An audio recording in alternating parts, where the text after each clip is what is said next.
percaya sama orang kan bisa aja dalam hati kecil Bapak Ibu nggak bisa pilih saya. Ya kan dibohongin pakai surat Al-Maidah 51 macam-macam itu.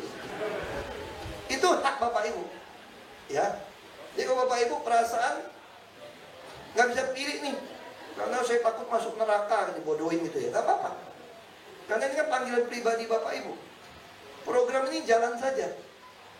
Ya, jadi Bapak Ibu nggak usah merasa nggak enak.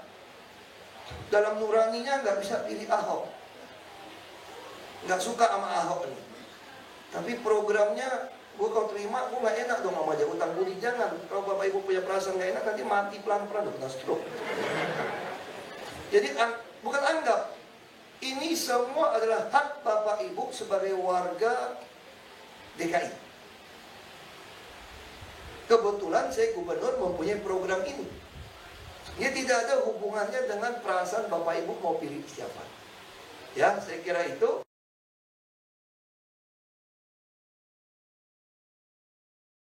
Jadi jangan percaya sama orang, kan bisa aja dalam hati kecil Bapak Ibu nggak bisa pilih saya. Ya kan dibohongin pakai surat Al-Maidah 51 macam-macam itu. Itu hak Bapak Ibu. Ya. Jadi kalau Bapak Ibu perasaan nggak bisa pilih nih, karena saya takut masuk neraka, dibodohin gitu ya, nggak apa-apa. Karena ini kan panggilan pribadi Bapak Ibu. Program ini jalan saja. Ya, jadi Bapak Ibu nggak usah merasa nggak enak. Dalam nuraninya nggak bisa pilih Ahok, nggak suka sama Ahok nih.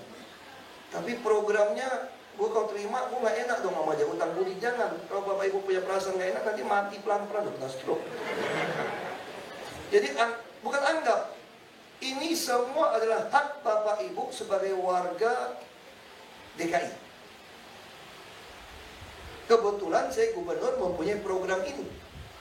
Ini tidak ada hubungannya dengan perasaan Bapak Ibu mau pilih siapa. Ya, saya kira itu.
Assalamualaikum warahmatullahi wabarakatuh. Ya.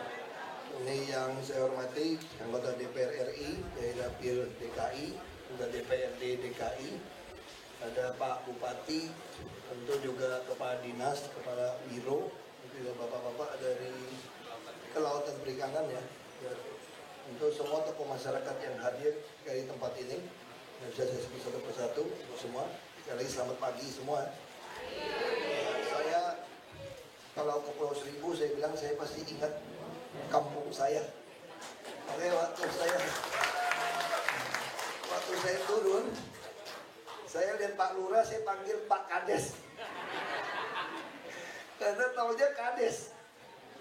Nah, saya waktu jadi bupati, saya memimpikan itu budidaya. Karena manusia ini sekarang makin lama makin banyak, kita daratan nggak cukup buat piara makan manusia. Bapak Ibu yang kerja nelayan, yang ngerti nelayan, tidak mungkin kita terus melakukan proses penangkapan ikan juga. Nggak ada cerita itu. Seluruh dunia sudah berbicara budidaya. Dan kita dikaruniai tempat yang begitu luas. Saya ingat kemarin di Psikotes, kasih gambar. Saya gambar laut. Saya bilang ini ada kekayaan yang kita lupakan.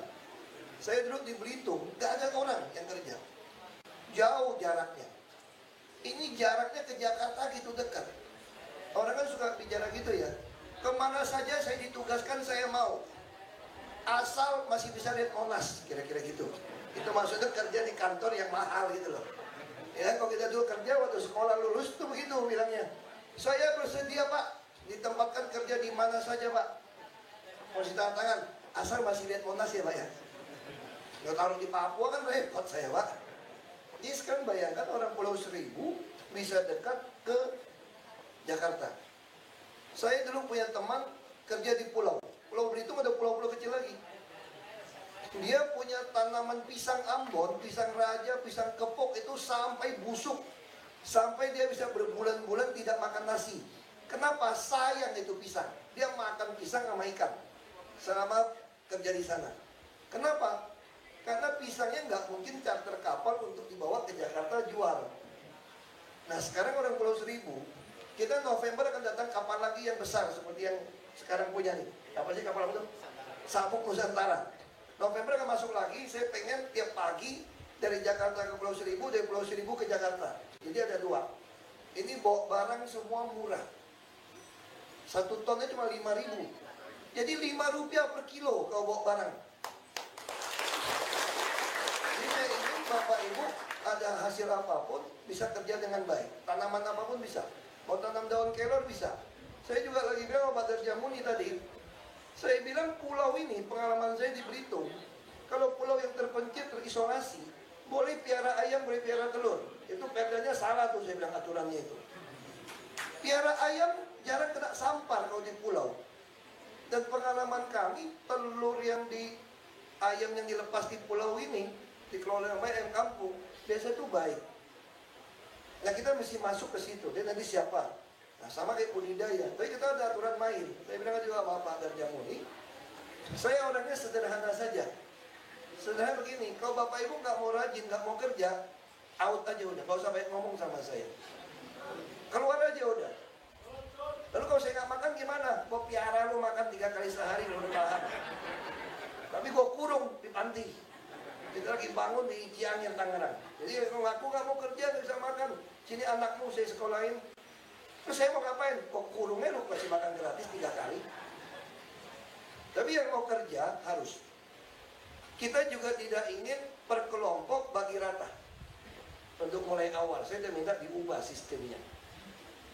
Karena banyak orang, kalau per kelompok, saya pengalaman jadi bupati. Bagi sapi per kelompok jadi rendah. Bagi perahu nelayan per kelompok, nggak semua nelayan. Jadi lama-lama malas. Hancur tuh kapal bagus-bagus gede-gede. Bapak Ibu nelayan, saya tahu persis, saya Belitung ini main. Namanya bantuan kapal dari pusat. Udah korupsi kadang-kadang, kayunya jelek, ruasnya jelek, betul nggak Pak? Udah kacau. Saya ngerti betul. Makanya saya menentang itu. Sama kayak beras raskin. Tahun ini kita mencoba beras raskinnya dari Bu. Saya nggak mau lagi pemerintah subsidi 7.000 per kilo. Lalu katanya beras Raskin itu dibeli 1.400, 1.800. Berasnya kadang jelek lagi. Gak mau. Saya udah bilang sama Pak Jokowi, kita minta mentahnya saja, betul nggak? Jadi mentahnya kita kirim. Ya misalnya si A, misalnya Ahok, dapat jatah beras Raskin 20 kilo. Pemerintah subsidi berapa? 7.000. Ya sudah, sini 140.000 masuk rekening saya. Saya punya uang 140.000. Saya mau beli beras apa? Mau beli beras Jepang 30.000 sekilo juga boleh nggak? Masa seumur hidup nggak pernah coba beras Jepang? Boleh. Nah, itu yang kita mau. Tapi semua terkendali dengan nama yang jelas. Jadi kalau yang main-main, oh coret.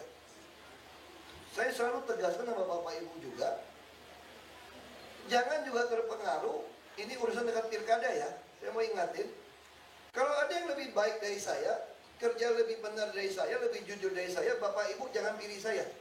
Bapak Ibu kalau pilih saya, Bapak Ibu bodoh. Masa punya duit beli motor Jepang, beli motor Cina, mau nggak? Harganya sama, beli motor Jepang atau motor Cina, gua tanya. Motor Jepang dong. Jadi kalau ada yang lebih bagus dari saya, lebih baik dari saya, jangan pilih saya jadi gubernur, Bapak Ibu. Pilih dia. Itu jelas. Gitu loh. Tapi yang orang nggak pengalaman cuma jual obat, Bapak pilih, ya bodoh juga nanti. Jangan beli kucing dalam karung juga gitu loh. Tukang jual obat banyak, jual kecap selalu kecap nomor 1, betul nggak? Dan kampanye sama. Kalau saya nggak pernah jual kecap saya nomor 1. Silakan tanding. Kalau ada yang lebih baik dari saya, lebih terbukti dari saya, jangan pilih saya Bapak Ibu. Sangat fair. Dan program tambak ini jalan nggak? Oh jalan, saya bikin sistem sangat baik. Ada nggak ada saya, program yang saya lempar pasti jalan. Kecuali Bapak Ibu temukan bupati atau gubernur yang memang korup. Kalau dia tidak korup, ini nggak berani korup. Kalau kepalanya lurus, bawahnya nggak berani nggak lurus. Pasti. Kalau kepalanya bengkok ya bengkok semua. Sederhana ini. Jadi soal tambak, saya mau bikin sistem begini. Bapak Ibu kerja, tidak mau berkelompok hanya buat pertemanan. Masing-masing orang harus tanggung jawab sanggup berapa. Bagi hasil berapa? Bagi hasilnya gampang. Udah potong semua biaya, Bapak Ibu yang kerja 80%. Mana ada bos gitu baik hati ya? 80 Bapak Ibu loh. Kami 20. Pemda, enak aja duit Pemda kok, masa gratis, bagi dong. Untung nggak gue balik. Kalau sama bos-bos kan kamu 10, saya 90, betul nggak? Ini kan 80, kami 20 nih. Nanti 20 ini buat siapa? Bukan buat kami ini orang tua. Nanti Bapak Ibu udah mulai kompak, udah kelihatan mana yang tukang bohong, mana yang cuma pintar ngomong, kan banyak nih.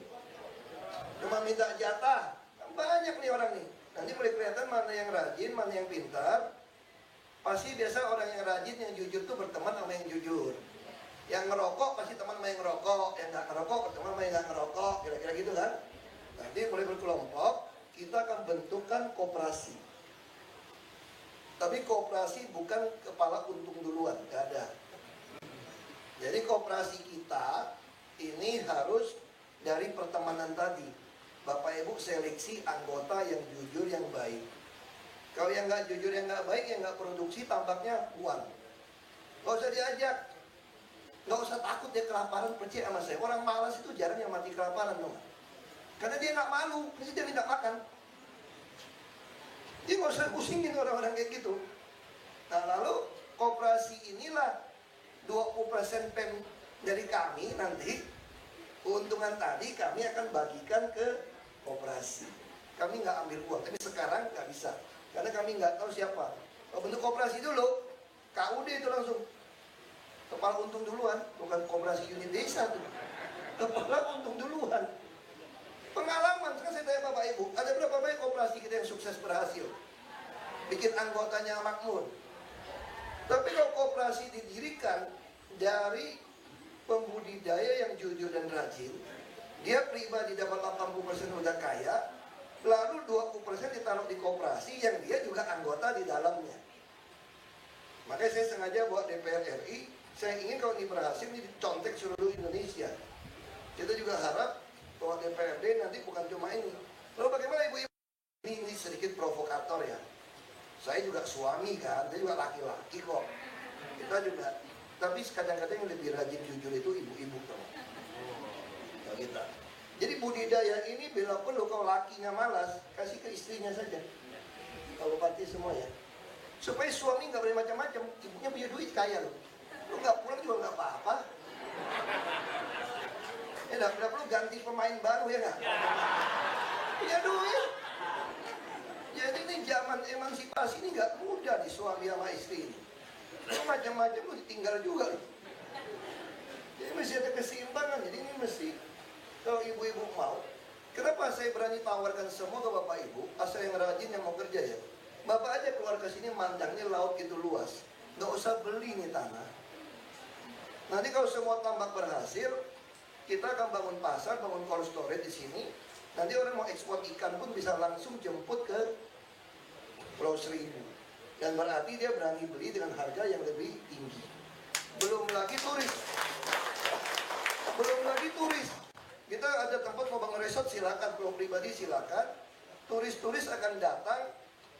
Ya kami kan bangunkan juga restoran terapung kalau udah rame. Supaya dulu bisa masak, turis akan langsung beli taruh. Pulau Seribu nggak ada tempat yang lebih hebat lagi.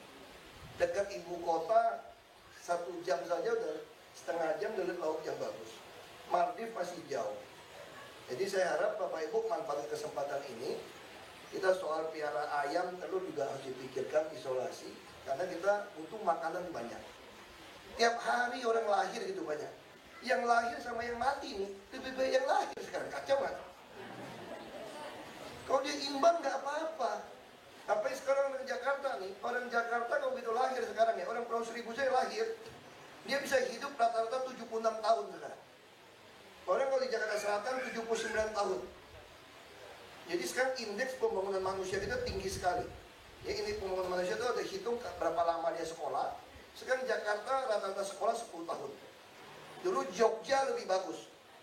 Dulu orang Jogja sekolahnya paling lambat lama, nggak putus. Sekarang orang Jakarta 10 tahun, orang Jogja cuma 9 tahun rata-rata sekolah. Jangan salah loh. Kalau guru-guru Jogja bagus nggak? Bagus, Jakarta kalah. Kalau guru orang Jogja tuh baik. Tapi putus sekolah di Jogja, yang SMA itu udah capai 14%. 13%. Di Jakarta hanya 0,4. Kenapa? Karena KJP kita jalan. Nah saya yakin ada program yang lulus perguruan tinggi negeri dikasih 18 juta. Nanti disurvei lagi tahun ini, tahun depan, pasti di atas 10 tahun. Orang Jakarta akan sekolah. Nah kalau Bapak Ibu kesehatan jaga dengan baik, umur Bapak Ibu pasti sudah 80 tahun. Dunia, jadi indeks pembangunan manusia dianggap bagus kalau capai angka 80. Jadi itu apa? Angka yang diukur, lama sekolah, lama kesempatan hidup, bisa berapa panjang usianya, sama daya beli. Kita udah mencapai 78,99. Jakarta tertinggi di seluruh Indonesia. Berarti saya dan seluruh DPRD hanya perlu menganggarkan program yang tepat untuk menambah 1,01. Kalau capai 1,01, maka Jakarta standar dunia 80 angkanya. Dan saya yakin survei tahun ini dan tahun depan akan mendekati ke situ. Yang penting kalau Bapak Ibu sakit, jangan main dokter-dokteran sinse-sinsean ya. Jangan beli cap naga, cap gajah, cap beruang, cap macan sembarangan minum loh. Nanti kena stroke nanti. Lebih baik kalau nggak sehat, datang ke puskesmas terdekat, diperiksa dengan baik. Supaya tahu ini bisa bakal stroke atau tidak. Semua orang pengen umur panjang. Nah, saya yakin sekarang Bapak Ibu KTP Pulau Seribu kalau naik bus Transjakarta di darat nggak bayar loh, Bapak Ibu tahu nggak? Itu untuk apa? Supaya dompet Bapak Ibu nggak kempes, maksud saya. Nah kita juga lagi siapin kapal. Saya lagi hitung apakah nanti tunggu sabuk. Tadi sabuk apa? Ya sabuk Nusantara tadi kalau ada 2, saya tinggal hitung apakah perlu kami subsidi harganya. Sekarang bayar berapa? 15.000 ya? Saya lagi hitung, apakah saya mau bikin kapal sendiri atau saya bayar subsidi mereka, Bapak Ibu cukup bayar 3,5 atau bayar 7.000 pulang pergi, termasuk naik bus gratis. Nah kekurangannya kami yang bayar. Kami lagi hitung. Nah, ini untuk apa? Supaya Bapak Ibu Kayak teman saya yang di pulau tadi kan, panen satu sisir pulau pisang raja saja, kalau tanam pisang atau punya daun kelor saja, ibu-ibu berani tuh naik kapal jualan ke Pasar Jaya. Atau di sini bisa kita buka agen Pasar Jaya. Kami mau buka pasar sini, kita punya perpulakan. Bisa juga hanya antar ke pulau terdekat, kami akan titip lewat kapal sabuk Nusantara tadi untuk dijual. Jadi kalau Bapak Ibu pengen jalan-jalan juga gampang. Orang naik busnya, naik kapal murah kok. Langsung bawa pisang satu tandan, naik bus semua, bisa jualan di pasar yang kami sediakan, balik sudah jadi uang. Sehingga Bapak Ibu akan mulai rajin tanam cabai. Pulau tanam cabai bagus sekali loh kalau di pasir. Ya kan? Asal tungguin nanti kita mesti siapin. Saya pakai ama, pakai plastik. Pokoknya yang mau kerja, saya mau kerjasama. Berapa bagi untungnya? 80, 20. Adil kan? Kalau nggak adil lu cari tauke mana nggak bakal kasih deh. Kecuali tauke Ahok yang kasih 80 buat lu. 80, 20. Nah ini yang mau. Kalau ini kita kerjakan setahun 2 tahun dengan baik ya Pak ya. Saya yakin Bapak Ibu punya duit banyak, pasti pada haji aja ke dalamnya. Punya duit. Minimal umroh lah. Udah punya duit. Nah ini semua tersedia, Tuhan kasih di laut begitu banyak. Kalau ada orang kami yang hilaf, korup, minta UPT macam-macam, laporkan, nggak usah khawatir.